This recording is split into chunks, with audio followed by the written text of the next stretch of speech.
성경 말씀은 잠언 20장 1절부터 4절까지입니다. 구약 성경 932페이지입니다. 잠언 20장 1절부터 4절까지입니다. 포도주는 거만하게 하는 것이요 독주는 떠들게 하는 것이라. 이에 미혹되는 자마다 지혜가 없느니라.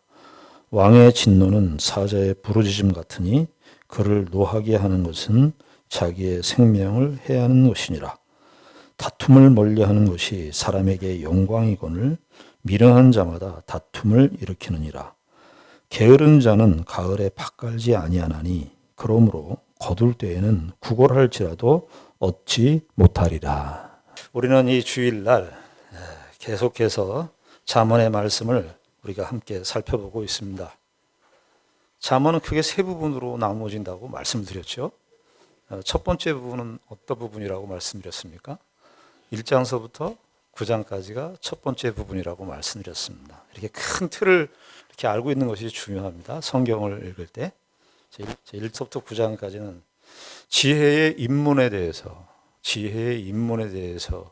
우리가 지혜의 입문에 대해서 기록하고 있습니다. 그래서 잠언 1장 7절에 보면은 여호와를 경외하는 것이 지식의 근본이라 이렇게 되어 있고, 잠언 9장 10절에 보면 여호와를 경외하는 것이 지혜의 근본이라. 그러니까 1장 잠언 전반부 첫 부분에 1장과 9장이 수미 쌍관식으로 되어 있다고 그래요. 이게 전문적인 용어로. 여호와를 경외하는 것이 지식의 근본 1장 7절. 9장에서는 여호와를 경외하는 것이 지혜의 근본. 그래서 지혜란 뭐냐 이렇게 1장서부터 9장까지 한마디로 얘기하면 여호와를 경외하는 것이다. 지식도 그래요. 지식도 여러분들 우리가 이 세상에 얼마나 지식에 정말 홍수 사회를 살고 있죠. 그러나 지식을 많이 하는 것이 중요한 게 아니라 본질적인 것을 아는 것이 지식이죠. 핵심적인 것을 알아야 그 지식이 힘을 발휘하는 거거든요. 고대 세계의 사람들이 오늘날처럼 과학적인 이런 진보나 발전이 없었지만은 고대 세계에 사는 사람들은 이 세상이 누가 만들었는지 이 부분에 대해서는 아주 확고하게 갖고 있었던 것이죠. 누가 만들었느냐? 이 세상의 모든 만물이 하나님께서. 이 지식의 가장 근본이에요. 이 전제를 가지고 이 세상의 어떤 지식이나 이런 것들을 그 전제를 가지고 지식을 연구하는 것과 그런 전제 없이 지식을 연구하는 것은 천양지차예요. 천양지차. 어떤 공부를 하든 어떤 학문을 하든 우리는 전제를 피할 수가 없습니다. 전문적인 용어로 presupposition이라고 그러는데 전제가 없으면은요 아무리 많은 지식을 습득한다고 해도 그 지식의 실체를 파악할 수 없게 되는 겁니다. 지식이 그래요. 여호와를 경외하는 하나님으로부터 말미암는 겁니다. 이 세상에 어떤 인류가 이 세상에 만물이 창조되기 전에 태어난 사람이 없어요. 창세기에도 보면 인간 창조는 이 세상에 만물이 창조되고 난 다음에 인간 창조가 이루어졌어요. 그런데 내가 그 만물이 창조되기 전에 있었던 내용을 알지 못하는데 내가 마치 이 세상에서 태어나서 이 세상 만물이 존재하는 것처럼 파악한단 말이죠. 근본적인 지식의 결여를 피할 수가 없습니다. 그래서 1장부터 9장까지는 여호와를 경외하는 것이 지혜의 근본이고 지식의 근본이다. 토대. 이게 기초라는 거예요. 그리고서는 이제 지혜의 입문 과정, 지혜가 과연 무엇인가 이것을 1장서부터 9장까지 얘기했다면은 10장서부터 18장까지는 이 지혜자, 그러니까 구약 성경식, 잠언식으로 얘기하면 성도들을 다른 말로 얘기하는데 그게 뭐냐 하면 지혜자라고 그래요. 지혜자. 그러니까 왜 지혜자죠? 지혜의 근본이 하나님을 경외하는 것을 아는 자들. 그것이 하나님의 백성들이에요. 그것이 지혜자예요. 그런데 이 지혜자는 잘 알아야 돼요. 성장해야 돼요. 그래서 10장서부터 18장까지가 그 잘하는 내용에 대해서 이야기를 하고 있고 19장부터 이제 마지막 31장까지는 이 지혜로운 자들이 장성해 가야 되는데 근데 여러 가지 주의해야 될 것들이 있는 거예요. 장애물들이 많아요. 여러분들 우리가 어렸을 때 우리가 태어나면 자녀들을 우리가 교육하죠. 유치원도 보내고 어린이집도 보내고 왜 교육을 하죠? 이 세상을 살아가는 데 있어서 너무나 많은 장애물들이 있어요. 자라가는 데 있어서 이것도 필요하고 이런 교육도 필요하고 저런 내용도 필요하고 그 길 가는 사다못해 길을 건널 때 그런 질서도 가르쳐야 돼요. 어른들이 오시면 어떻게 하는가 인사해야 된다 이런 것도 가르쳐야 돼요. 삶을 살아가는 데 있어서 인생에 여러 가지 장애물들이 많은데 그런 장애물들에 대한 교훈이 없이 살아간다? 있을 수가 없어요. 그래서 잠언 19장서부터 31장까지는 이 지혜자가 자라가는 데 있어서 매우 조심히 생각해야 되는 것들이 많은데 우리가 19장에 있는 내용을 살펴보았습니다만 지난주까지 19장에서 뭐라고 얘기했습니까? 하나님의 백성들은 보니까 계명을 잘 지켜야 돼. 계명을 잘 지켜야 되는데 그게 뭐냐고 뭐라고 얘기하죠? 가난한 자를 불쌍히 여겨요. 그러니까 신앙생활의 지혜자가 장성하는 데 있어서 자기만 생각해요. 내 삶의 행복과 내 삶의 안전과 내 삶의 성공과 내 삶의 목적이 이루어지는 것 이것만 생각하는 것이 아니라 무슨 생각을 같이 해야 된다? 가난한 자를 불쌍히 여겨요. 우리가 그래서 지난주에 잠언 14장 21절에 그 가난한 자와 이웃을 없인 여기요. 그 사람이 배운 거, 그 사람이 뭐 잘생기고 못생긴 거. 요즘에 사람들은 아주 그 잘생긴 거, 못생긴 거. 그 뭐 가지지 못한 거, 많이 소유한 거. 그리고 뭐 학식이 많고 대학을 어디 나왔는지 어디 나왔는지 안 나왔는지 이런 것들을 이렇게 생각이 겉으로는 표현 안 하는데 더 겉으로도 표현해요. 사람들이 속에 있는 것들이 차 있으니까 그게 나오는 것이죠. 그거 다 가난한 자를 불쌍히 여기는 것에 참여하지 않는 신자들이 신앙 성숙에 있어서 여러 가지 주의해야 될 사항이 많지만은 이웃을 바라보는 관점이 거기에서 달라져요. 그래서 19장에서는 그 이야기를 합니다. 그래서 우리가 또 지난주에 무슨 얘기를 했습니까? 할 것과 하지 않아야 될 것을 잘 구별해야 된다. 내 위치를 잘 파악해야 된다. 내 위치를 잘 파악해야 된다. 우리가 사람들을 말이죠. 다 판단합니다. 이 판단의 버릇이 있어요. 판단의 버릇. 저 사람은 저렇게 사니까 이렇게 될 거야. 그거는 우리가 할 일이 아니라는 거예요. 하나님이 그 생명을 창조하게 하신 그 하나님께서 그 인생을 인도하실 거예요. 여러분 뭘 우리가 다 알 수 있겠어요? 내가 나 자신도 모르는데 하나님께서 그 인생을 두신 이제까지 인도하신 그 하나님께서 인도하십니다. 그래서 부모와 자식 간의 비유로 얘기했다 그랬죠. 자식을 우리가 함부로 할 수 있는데 자식도 그렇게 되면 안 된다. 그런 것들을 우리가 조심해야 되는데 오늘 이제 20장에 들어와서는 무슨 얘기를 합니까? 연장선상이에요. 조심해야 될 게. 근데 참 오늘 설교의 제목도 그렇고 본문에도 나오는 거예요. 제가 일부러 이 설교의 제목을 이렇게 삼은 게 아니라 본문에 나와서 그래요. 본문에 20장 1절에 포도주는 거만하게 하는 것이요 독주는 떠들게 하는 것이라. 이러니까 이거 오늘 술 드시는 분들은 오늘 목사님이 술 마시지 말라고 이거 설교하려고 그러는 거 아닌가 이런 생각을 가질 수 있을지 모르겠습니다. 그러나 여러분 제가 잠언 15장부터 이렇게 주일날 이렇게 설교를 하는데 이제 우리 교회 성도들은 적어도 이 정도는 이제 생각이 들어와야 됩니다. 어떤 생각이 들어와야 되냐면, 잠언이 문자적인 의미와 문자적인 의미를 뛰어넘는 그 본질적인 의미, 그 의미를 그렇게 잠언을 읽어야 되겠구나라고 하는 것을 어렴풋하게 파악들 하셨을 거예요. 그래서 우리 교회 성도들은 이제 잠언을 읽을 때는 이게 그냥 포도주를 마시지 말아라, 독주를 마시지 말아라, 그런 문자적인 의미가 아니라 그것이 갖고 있는 그 비유가 갖고 있는 그 영적인 교훈, 넘어서의 영적인 교훈이 있겠구나, 이 생각을 우리가 해야 합니다. 근데 특별히 그런데 이 비유로 이 성도들이, 신자들이 참된 지혜롭게 인생을 살아가야 되는데, 하나님을 경외하는 자답게 지혜롭게 살아가야 되는데, 우리가 무엇을 피해야 될 것인가 이야기하는 그런 문맥인데, 포도주와 독주를 이야기한다. 취한다는 거잖아요. 포도주와 독주는 술에 취하는 거예요.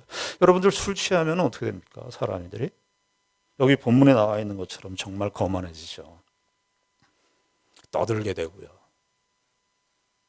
여러분 가끔 뭐 그런 이야기를 인터넷상에서 제가 본 적이 있는데, 아주 얌전한 회사의 신입 직원이, 얌전하고 평상시에 조용했었던 신입 직원인데, 회식 때 그 술을 이제 많이 마신 거죠. 술을 많이 마시고 평상시에 아주 고분고분하고 착하고 말이 없는 그 신입 직원이었는데, 술을 마시고 나가고, 술을 얼마나 많이 마셨는지, 만땅으로 드셨는지, 부장님 앞에 반말하면서 그래가지고 부장님이 그냥 얼굴이 그냥 낯이 붉어지고, 술 많이 취한 사람이 아래 위를 몰라본 거죠. 그래가지고 그 다음에 회사 생활하는데 애로사항이 너무 많았다는 이야기가 심심치 않게 그런 일들이 벌어지는 것을 보게 됩니다.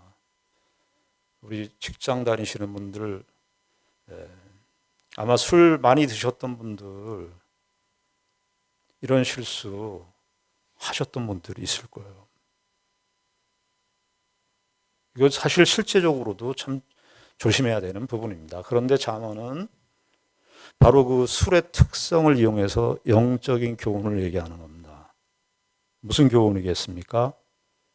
이 세상에 우리의 육신을 취하게 하는 이런 술이나 포도주나 독주나 이런 것들이 있지만, 더 근본적으로 조심해야 될 것은, 술은 안 마셔도, 포도주는 한 방울도 안 마시고, 알코올은 입에도 대지 않는 사람이라 할지라도 이 세상에 우리를 취하게 하는 것들이, 맨정신인데 취하게 하는 것들이 있다는 거예요. 무엇이겠습니까? 권세, 권력, 명예. 성경에서 창세기서부터 우리 요한계시록까지, 그리고 인간의 인류의 역사 속에서 사람들을, 나라나 개인이 취하게 만드는 술은 어떤 면에서 이런 표현을 쓰면 죄송하지만, 술에 취한 거는 나이브한 거예요. 아주 순진한 거예요. 오히려 맨정신인데 재물에 취해요. 재물에 취해가지고 술은 안 먹는데, 술은 한 방울도 못 마시는데 맨정신으로 있는데, 그 맨정신이 뭐에 취해 있어요? 재물에 취하고 권력에 취하고 명예에 취하고. 명예, 권력 이렇게 얘기하니까 뭐 여러분들 우리한테 다가오지 않는 것 같습니까? 여러분, 명예는 다른 말로 얘기하면 인정받는 거 아니에요? 사람들한테 인정받고 싶고. 자기도취, 자아도취라는 말이 있죠. 진짜 취한다는 말이 있는데, 자아에 도취돼요. 자아. 술은 안 마시고 독주도 안 마시고 술 한 방울도 입에 안 되지만, 오늘 인류의 역사 가운데 재물이나 명예나 권력에 취하지 않은 사람이 어디 있어요? 있는 자나 재물을 많이 가진 자나 없는 자나 할 것 없이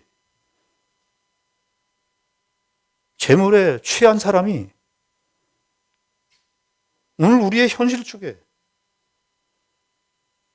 우리의 현실 속에, 제일 당면한 현실 속에 우리가 취해 있는 대상을 골라라 그러면 아마 가장 많은 경우는 재물에 취해 있을 겁니다. 그래서 마태복음 6장에 그 얘기를 하는 겁니다. 그리스도와 재물을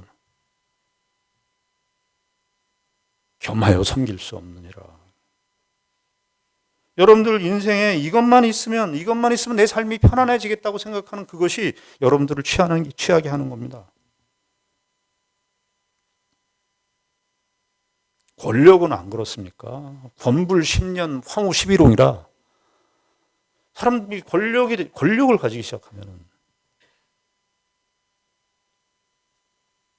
제 예전에 윤홍길 씨가 쓴 완장이라고 하는 고등학교 때인가 제가 읽은 것 같은데 드라마로도 나오고 영화로도 나왔는데 어느 시골에 아주 그냥 그 한량이에요. 아무 할 일도 없는 사람인데 최부자라고 하는 사람이 그 저수지를 관리할 수 있는 권한을 줬어요. 완장을 찼어요. 완장.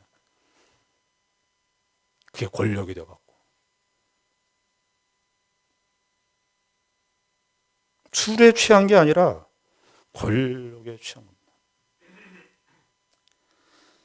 사도행전 12장 20절부터 23절까지 보면 이 권력에 취한 사람의 상태가 어떤지 그리고 그 말로가 어떻게 되는지 사도행전 12장에 이런 내용이 나와요. 헤롯이 나오는데 이 헤롯은 예수님 당시 때에 있었던 그 헤롯과 다른 헤롯입니다. 예수님 당시에 있었던 헤롯은 헤롯 대제 그리고 사도행전 12장에 나오는 헤롯은 헤롯 아그리파 1세입니다. 그러니까 그 헤롯 대제의 손자예요. 권력이 계속 이어진 거죠. 아들과 자식으로 이어진 거예요. 아들과 손자에게까지. 그 헤롯이, 그러니까 헤롯 아그리파 1세가 하는 일들에 대해서 이야기를 하는데 거기 헤롯이 12장 1절에 보시 제일 먼저 한 일이 뭐냐면 야고보 사도를 죽입니다. 손을 들어서. 야고보 사도를 죽여요. 그리고 나서 12장 20절부터 23절까지 보면 이런 내용이 나옵니다. 헤롯이 두로와 시돈 사람을 대단히 노여워하니 그들의 지방이 왕국에서 나는 양식을 먹는 까닭에 한 마음으로 그에게 나와 왕의 침소 맡은 신하 블라스도를 설득하여 화목하기를 청한지라. 이게 무슨 내용이냐면은 그 헤롯 아그리파 1세가 두로와 시돈 사람들에게 분노하고 있었어요. 근데 무슨 분노인지는 이유는 알 수 없는데 두로와 시돈 사람들이 헤롯이 화를 내니까 권력자가 화를 내니까 겁나는 거죠. 무서워가지고 왜냐하면 이 두로와 시돈 사람들은 헤롯 그 팔레스틴 지방에 있는 곡식을 수입을 해서 살았거든요. 그러니까 만약에 헤롯 아그리파에게 잘못 보이면은 자신들의 삶이 이렇게 근거가 무너질 것 같으니까 두로와 시돈 사람들이 어떤 생각을 했냐면 거기 이렇게 나오는 거죠. 나는 왕국에서 나는 양식을 먹는 까닭에 한 마음으로 그에게 나와 왕의 침소 맡은 신하 블라스도를 설득하여 화목하기를 청했다고 나와 있어요. 그러니까 블라스도가 왕의 침소를 맡았다니까 헤롯 아그리파의 침소 아주 가까운 우리식으로 얘기하면 비서실장이에요. 아주 왕의 그 측근 중에 측근이에요. 그 사람들에게 이제 연주를 댄 거예요. 두로와 시돈 사람들이. 왕의 침소 맡은 신하 블라스도를 설득하여 화목하기를 청했다. 이렇게 됐어요. 21절에 보면 헤롯이 나를 택하여 왕복을 입고 단상에 앉아. 헤롯이 이제 이런 두로와 시돈 사람들의 이러한 이제 두려워하는 걸 보면서 헤롯이 어느 날 이제 나를 택해서 단상에 앉아 백성에게 연설을 합니다. 연설을 하는데 거기에 이제 두로와 시돈 사람들의 이제 들이나 이런 사람들이 다 모여 있었던 거죠. 근데 백성들이는 이제 두로와 시돈 사람들까지 다 포함된 거예요. 22절에 보면 백성들이 크게 부르되 헤롯이 단상에서 이렇게 얘기하니까 연설을 하니까 백성들이 크게 부르되 이것은 신의 소리요, 신의 소리요, 사람의 소리가 아니라. 그러니까 아마도 헤롯 아그리파 1세가 이렇게 이거 연설을 하니까 드로아 시돈 사람들이 아마 큰 소리로 얘기했던 것 같아요. 아, 당신은 정말 신의 소리입니다. 아, 당신은 신과 같은 사람입니다. 요즘 말로 아부의 끝판왕을 보여준 거죠. 아, 당신은 신의 소리입니다. 그러니까 23절에 뭐라고 되어 있냐면은 헤롯이 영광을 하나님께로 돌리지 아니하므로, 그러니까 헤롯이 이 모든 영광, 이 모든 권세가, 이스라엘의 모든 땅이 다 자기가 주인 것처럼, 자기가 하나님인 것처럼 그렇게 생각했다는 거예요.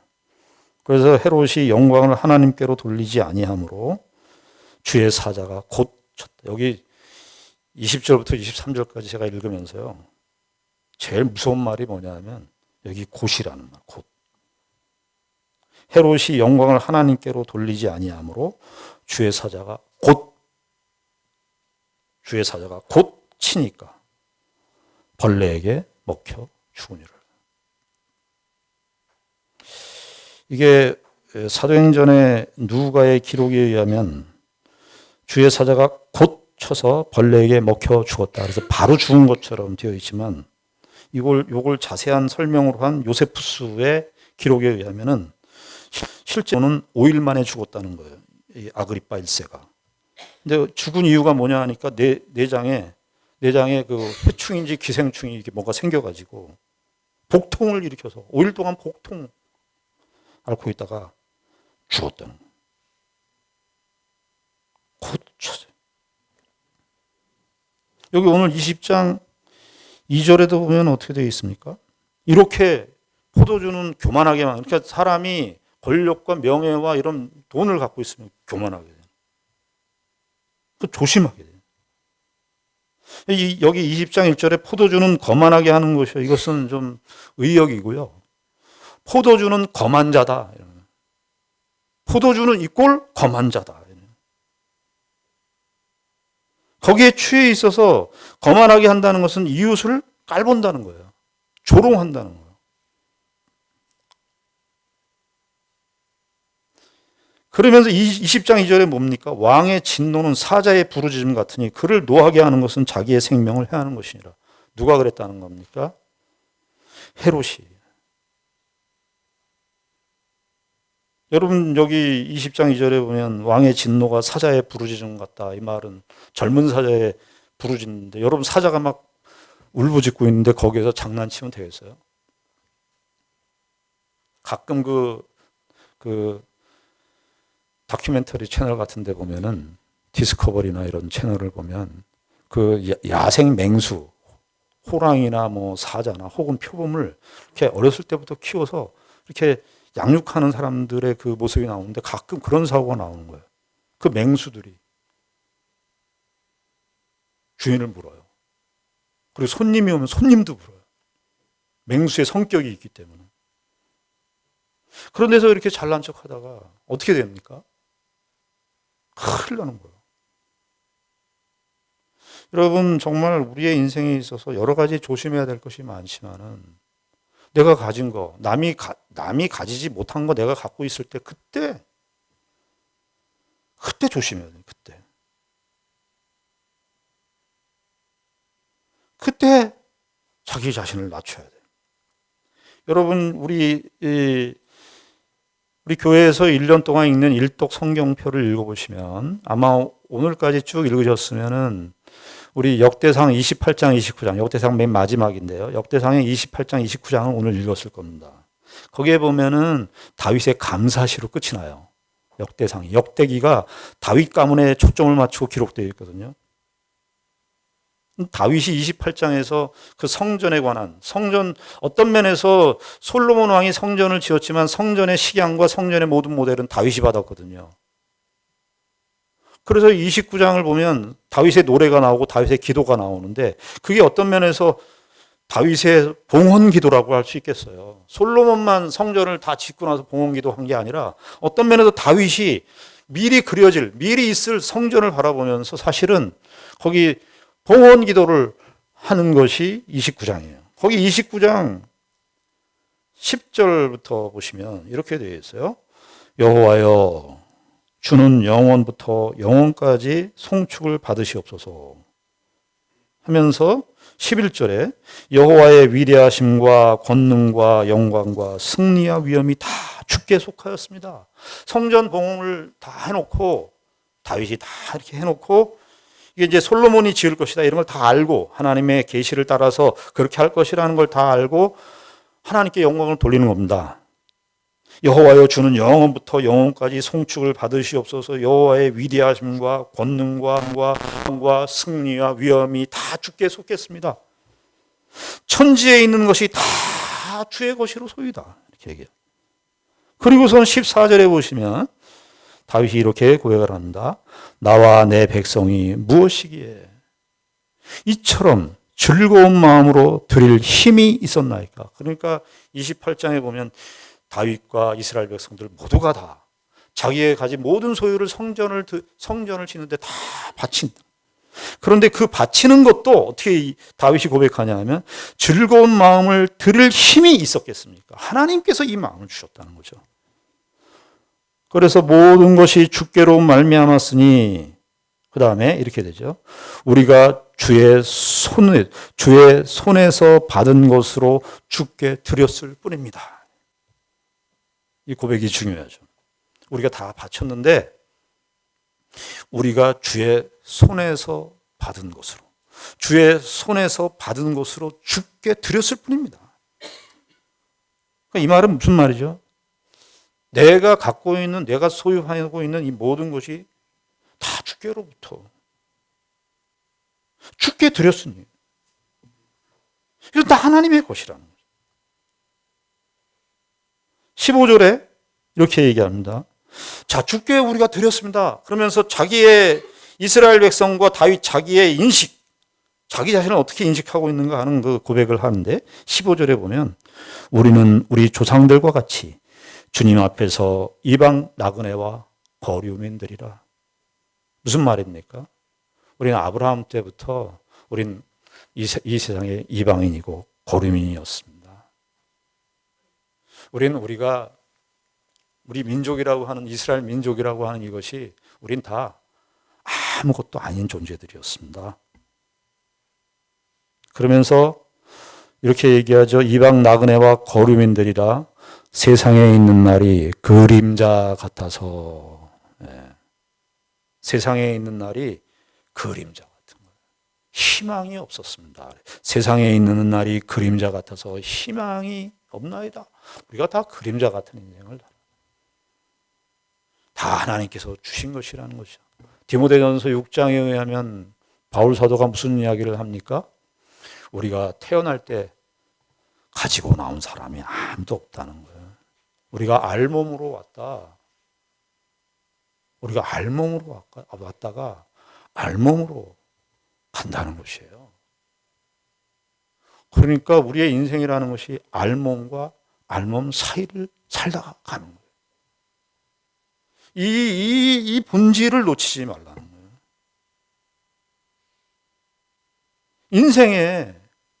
인생의 가장 중요한 이 본질을 놓치지 말라는 거예요. 이 인식을 갖지 않으면은 다 취해요, 우리가. 명예, 권력, 재물에 다 취합니다. 이 인식을 가져야 돼요. 그 다음에 20장 3절에 이게 무슨 뜻입니까? 이런 이야기를 하고 난 다음에 20장 3절에 다툼을 멀리하는 것이 사람에게 영광이거늘 미련한 자마다 다툼을 일으키느니라. 이게 다툼이라는 말은 논쟁과 소송, 전쟁 이런 뜻이에요. 그러면 이게 무슨 뜻이겠어요? 다툼을 멀리하는 것. 지금 1절, 2절이 무슨 뜻이에요? 취하는 것. 이 세상에 취하는 것들이 많은데 재물, 권력, 명예 이런 것들이 우리를 취하게 만드는데 이것은 필연적으로 다툼을 일으킨다는 거예요. 전쟁을 일으킨다는 거예요. 이런 것들. 우리가 인생을 하면서 여러분들 다투는 내용을 한번 생각해 보시죠. 무엇으로 우리 인생을 다투는? 우리 교회 신인규 변호사님 얘기를 잠깐 들었던 기억이 나는데 요즘에 그 변호사 소송 중에 많이 들어오는 소송이 뭐냐면 재산 분할의 소송이에요. 재산 분할의 소송. 상속에 관한 소송. 상속에 관한 소송인데 어떤 상속이냐 하면 아버지가 자식들에게 상속을 했어요. 딱 그렇게 다 했는데 아버지가 돌아가시고 난 다음에 그 상속을 땅을 다 상속을 했는데 땅값이 오르는 거예요. 그러니까 아버지가 상속한 그 분할을 더 달라고 유류라고 그러더라고요. 유류 상속? 정확한 용어는 제가 잘 모르겠습니다만. 그래서 이 땅값이 올라가지고 건물도 상속을 했는데 그 건물 값이 오르니까 형제고 뭐고 아버지고 부모 자식 뭐고 상관없이 이걸로 다 소송을 한다는 거예요. 그 다툼이에요.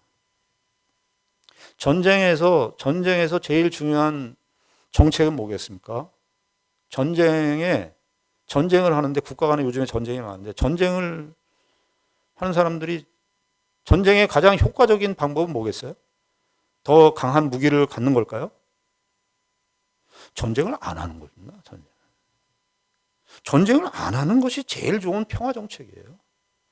전쟁의 소지를 없게 하는 것이 제일 중요한 겁니다. 지금 3절에 다툼을 멀리하는 것이 내가 이 세상에 있는 이런 세상적인 욕심, 사도 요한에 의하면 이생의 자랑과 안목의 정욕과 육체의 정욕 이런 것들에 취해 있으면 다툼을 거기 할 수밖에 없어요. 이것이 멀리하는 거예요. 멀리하는 거. 거기에 취해 있으면 그 다툼에 참여하게 되는 거예요. 근데 그걸 멀리하는 것이 이건 다툼이다. 포기하는 거예요. 근데 마음속에 막 우리 일어나죠. 현실하고. 내가 그거 좀 더 가져야 되는데. 이게 시험이에요. 이게.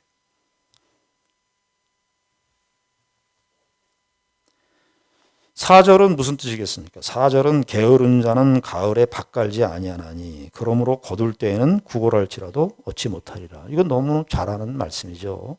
그러니까 봄에 우리나라는 이제 봄에 씨를 뿌리고 밭을 갈지 않습니까? 밭을 갈고 씨를 뿌리지 않습니까? 중동은 그렇지 않다고 그래요. 중동은 한 10월이나 11월 달 그때 이제 그 밭을 갈고 씨를 뿌린대요. 그리고 4월 달이나 5월 달이 되면 그 다음에 추수를 한다고 그러더라고요. 근데 이때가 이 중동 사람들은 이 10월, 11월 달 이 밭을 갈고 씨를 뿌리는 그 토양 조건이 좋지 않대요. 질척질척하고. 그러니까 사실은 그 밭을 갈고 씨를 뿌리는 일이 좀 힘들긴 하대요. 그러나 그때 일을 하지 않으면 그때 밭을 갈고 씨를 뿌리지 않으면 4월 달, 5월 달에 가서 추수를 할 때 아무 열매를 거둘 수 없다는 거예요. 근데 여러분 이거 상상해 보셨습니까? 그럴 때 그 봄에 씨를 뿌리고 가을에 씨를 뿌리고 파종을 하고 밭을 갈지 않았는데 그 일을 하지 않았는데 추수할 때 내 몫은 어디 있지? 그런 사람 생각해 보셨어요? 그런 농부 보셨어요? 그 상상이 되십니까? 그러니까 아무 일도 안 했는데 봄에 파종을 하거나 밭을 갈지를 않았는데 그때 추수할 걸 바라는 이런 사람들 봤어요? 그거 없다는 거예요. 아주 일반적인 그 농사법의 예를 듣는 거죠. 그러니까 열매를 거두려면은 추수할 때 어떤 곡식을 거두려면 당연히 봄에 나가서 밭을 갈고 씨를 뿌리는 일을 해야 그 일의 열매를 얻는 거 아니겠어요?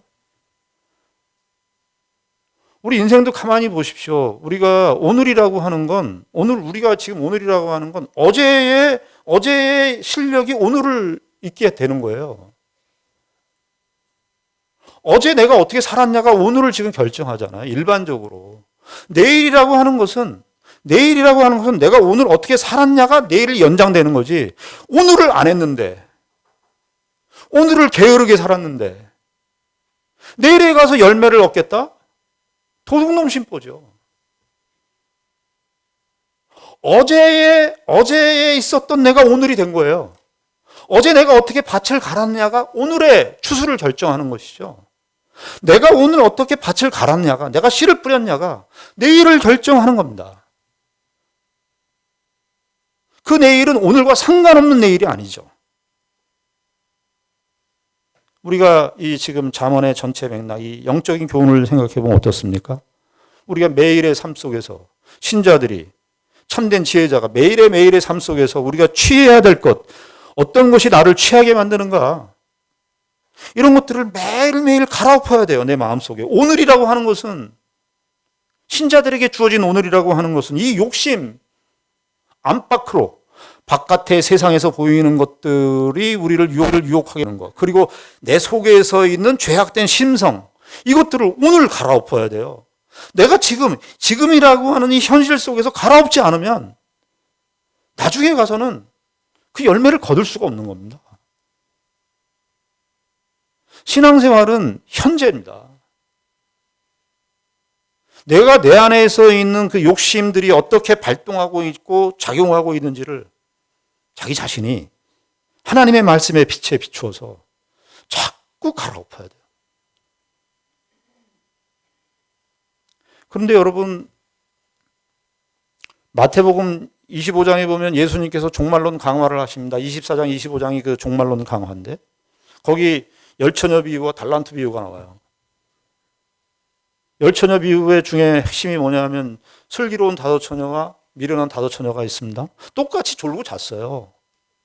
그런데 슬기로운 처녀는 뭐였냐면 기름을 항상 준비하고 있었어요. 그 기름을 준비하고 있었다는 것은 매일매일 예수님, 그 오실 신랑을 매일매일 의식하고 살았다는 거예요. 신랑이 부재했지만 신랑이 늘 있는 것처럼 산 거예요. 그래서 기름을 가지고 있었던 겁니다.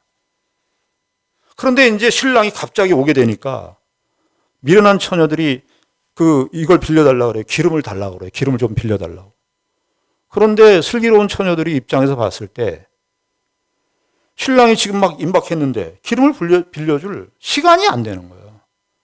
기름을 빌려줬다간 그 신랑이 오는 그 길을 비출 수가 없으니까, 급박하니까 너희들 가서 상가에 가서 살아.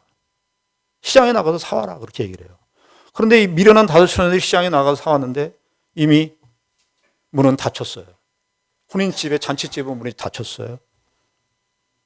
우리가 얼른 생각해 보면 슬기로운 다섯 처녀들이 너무 박절한 거 아닌가? 그렇게 생각했어요. 그러나 그 비유에 넘어서에 있는 교훈을 생각해 보면 그 슬기로운 다섯 처녀는 매일매일을 그리스도 앞에, 주님 앞에, 신랑이 부재했지만 신랑이 있는 것처럼 매일매일 기름을 준비하고 살았어요. 매일매일을 여기 오늘 잠언에 있는 것처럼 매일매일을 갈아엎고 살아간 거예요. 그런데 만약에 그때 예수님이 재림하셔서 심판하실 때, 언제 오실지 모르지만 그때 오셔서 우리에게 심판하실 때 그때 가서 기름 좀 달라고 하는 내용이 말이 성립이 되겠습니까? 아니, 예수 믿는 신자들이요, 예수 믿는 사람들이요, 신실하게 살아온 사람들, 당신의 행위를 좀 나한테 주십시오. 당신이 매일매일 그 갈아엎어 살아온 삶의 그 모든 열매들을 나한테 좀 주십시오. 줄 수 있어요? 살아온 삶의 내용이 무슨 물건도 아니고, 신자답게 살아온 그 경건과 거룩에 관한 그 영적인 신령한 싸움들을 한 그 축적된 내용들을 그 앞에서 예수님 오셨을 때 그때 줄 수 있겠어요? 어떻게 줘요? 믿음을 줄 수 있어요? 야, 믿음 너 여기다 가져. 그래, 급했구나. 너 급했구나. 그래, 믿음 줄게. 그렇게 할 수 있는 것이겠습니까? 우리가 이 말씀을 생각하면서 신자들이, 저와 여러분들이, 우리가 이 세상에 취할 것들이, 우리를 취하게 만드는 것들이 너무 많은데, 우리가 그 마음으로부터 우리를 취하게 만드는 요인들이 무엇인지를 잘 생각하고 있어야 돼요. 결국에는 넘어지는 지점에서 넘어지는 거거든요. 우리가 이러한 사실들을 잘 생각해서 정말 하나님께서 우리에게 맡기신 일들, 이 땅에서 갈라디아서 6장에 나와 있는 것처럼 육체의 열매를 심으면 육체를 심으면 육체의 열매, 성령을 심으면 성령의 열매가 우리에게 있는 법입니다. 저와 여러분들의 매일매일의 삶을 정말 우리의 마음을 기경하듯이 우리의 마음밭을 계속 갈아서 덮어서 갈아 덮어서 예수 그리스도께서 다시 오시는 그날 우리의 인생을 마감하는 종말의 날에 하나님의 영광에 참여하는 우리 모두가 되기를 바랍니다. 기도하겠습니다. 하나님 아버지 은혜를 감사합니다. 우리의 인생에 참 포도주와 독주처럼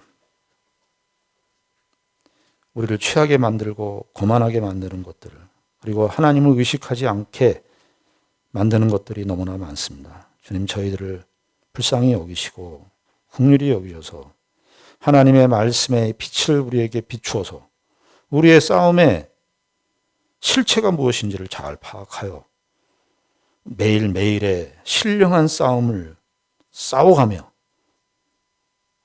그런 모든 것들이 우리에게 진정한 삶의 장애가 되지 않도록 신앙과 경건에 힘쓰는 우리 모두가 되게 하여 주시옵소서. 예수님 이름으로 기도드리옵나이다. 아멘.